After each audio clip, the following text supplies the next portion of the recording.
Bismillahirrahmanirrahim. Assalamualaikum warahmatullahi wabarakatuh. Alhamdulillahil qail wa ma khalaqtul jinna wal insa illa liya'budun. Asyhadu an la ilaha illallah wahdahu la syarikalah wa asyhadu anna Muhammadan abduhu wa rasuluh la nabiyya ba'dah. Allahumma shalli wa sallim wa barik ala sayyidina Muhammadin wa ala alihi wa sahbihi ajmain. Amma ba'd. Para jamaah salat zuhur bersama, wabil khusus yang saya hormati kepada pengelola PPIJ, Pusat Pengkajian dan Pengembangan Islam Jakarta Islamic Center, Bapak Kiai Haji Subki LC beserta jajarannya. Ya, juga yang saya hormati kepada divisi-divisi yang hadir pada kesempatan ini, yang saya tidak sebutkan satu persatu, yang tentunya tidak mengurangi rasa hormat saya dan takzim saya. Kesempatan kultum zuhur pada hari ini, kita bersyukur kepada Allah. Pada hari ini kita dapat sholat berjamaah zuhur. Mudah-mudahan sholat zuhur kita ini senantiasa diterima oleh Allah. Salawat serta salam marilah kita persembahkan kepada junjungan kita baginda Nabi besar Muhammad SAW. Pada hari ini tema yang akan saya bahas tentang kolbu ilahi.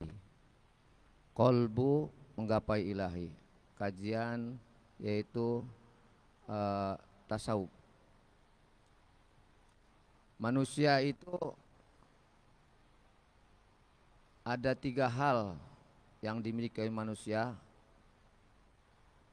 Pertama, manusia itu bisa menaklukkan nafsunya. Ada yang dikuasai nafsunya, ada yang melawan nafsunya. Kata Imam Ghazali, ada nafsu ammarat bisu, nafsu lawwamah, nafsu mutmainnah. Itu 3 itu. Lalu dalam kehidupan kita ini coba kita jelaskan tentang kolbu menggapai ilahi, yaitu kolbu melawan hawa nafsu. Para jamaah salat zuhur yang dirahmati Allah Subhanahu wa taala, bahwa kalau kita melihat bahwa kolbun dan hawa, kalau kolbun itu ya dulu alal khair, hati kita ini dalam kehidupan sehari-hari, kolbun itu sifatnya su'ur, kesadaran, zikir, kemudian kecerdasan segala pikir, iman, zauq dan sebagainya. Itu kolbun. Sedangkan nafs itu kalimat ini yang melahirkan kepada hal-hal yang tercela. Kalau kolbun, hal-hal yang melahirkan kepada kebaikan. Nah, sedangkan peperangan atau antara kolbun dengan nafs setiap hari pada diri kita ini, kalau nafs itu ya dulu ala nafs itu kepada kesahwat. Nafsu itu ada nafsu perut, ada nafsu sahwat kemaluan, ada nafsu mulut, ada nafsu sahwat mata. Nah, dari ini coba kita identifikasi dalam kehidupan sehari-hari. Ketika kita bangun sholat subuh, yang berperan itu mendengar azan, kita bangun atau tidak bangun. Tetapi ketika kita bangun mendengar azan subuh, berarti itu langsung kita sholat subuh berjamaah atau di rumah maka dia termasuk digiring atau dikuasai dengan kolbunnya, bukan nafsunya. Tetapi ada sebaliknya, saudara-saudara kita yang mendengar azan subuh, ketika mendengar dia tidak sholat, berarti dia dalam kehidupannya sudah dikawal atau dikuasai oleh nafsunya. Kita yang bisa mengidentifikasi kehidupan kita hari ini aja, contohnya hari ini. Kita hari ini dari pagi sampai sekarang ini, mana yang dominan, yang menguasai diri kita? Apa nafsunya, apa kolbunya? Yang bisa menjawab adalah bapak-bapak sendiri atau para hadirin. Kalau kita lihat jam 8 kita pergi kerja, langsung sholat duha 2 rakaat atau 4 rakaat. Yang berperan apa? Nafsunya apa kolbunya? Kolbunya. Kemudian ketika zuhur, langsung kita kerja, zuhur ada azan zuhur.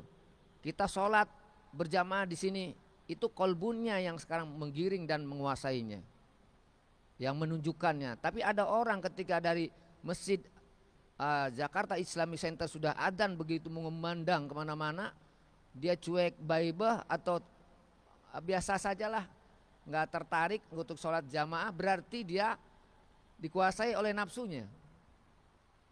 Tapi kita termasuk orang yang beruntung, hari ini bisa sholat zuhur bersama dikuasai oleh kolbunnya. Setelah nanti kita pulang asar di sini, kita sholat lagi berjamaah, itu masih kolbunnya.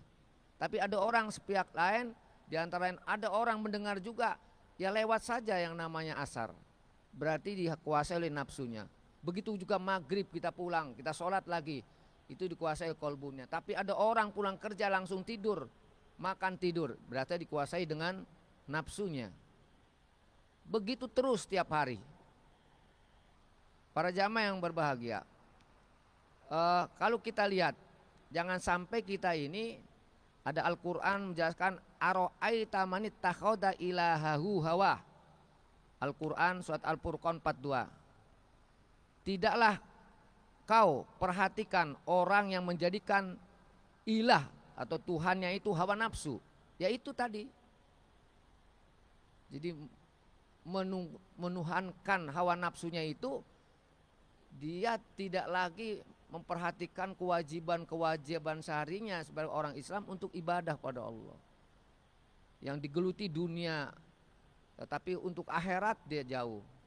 Mestinya dunia dicari, akhirat juga dicari, mestinya begitu. Nah, apa diantaranya nafsu itu? Pertama adalah manusia itu kehidupan sehari-harinya kalau didominasi oleh nafs atau hawa nafsu, dia ada syahwat perut, makan minum, enggak ibadah pada Allah. Kemudian syahwat kemaluannya, ya tiap hari dia kemaluannya disalurkan kepada yang miliknya, tetapi ibadah enggak. Kemudian begitu juga syahwat mulutnya, dia ngomong kemana-mana terus, tetapi tidak pernah berzikir, baca Quran dan sebagainya. Ngomongnya hanya biasa-biasa aja yang tidak ada kaitan dengan zikir. Apalagi kalau berkata mulutnya yang jorok atau kata-kata yang tidak baik, tidak berakhlak dan sebagainya, atau ghibah, namimah dan lain-lain sebagainya. Kemudian syahwat matanya. Jadi nafsu itu dikuasai oleh nafsu matanya yang melihat kepada hal-hal yang jelek, bukan pada yang baik. Dari kesimpulan ini, bahwa manusia kalau sudah dikuasai oleh tadi kehidupannya sehari ini, apalagi seminggu, apalagi sebulan, wah kacau manusia. Sehingga ada hadis mengatakan, Ibnu Majah, innal mu'mina idza adnaba kanat nuktatahu sauda'u bi qalbihi. Innal mu'mina, sesungguhnya orang mukmin, idza adnaba, apa dia berbuat dosa, kanat maka dia ada nuktatun, ya bercak-bercak sauda hitam bi qalbihi. Jadi kalau dia enggak sholat hitam zuhur, maghrib asar hitam, maghrib hitam, isya hitam, subuh hitam. Jadi sehari 5 waktu tidak sholat, hitam hatinya, lekam. Dia ngomong yang enggak, gibah, namimah hitam, maksiat hitam terus saja karena didominasi oleh nafsunya. Mudah-mudahan kita dalam hidup ini seharian harus dibimbing oleh kolbun kita sehingga kita dalam keselamatan dunia akhirat.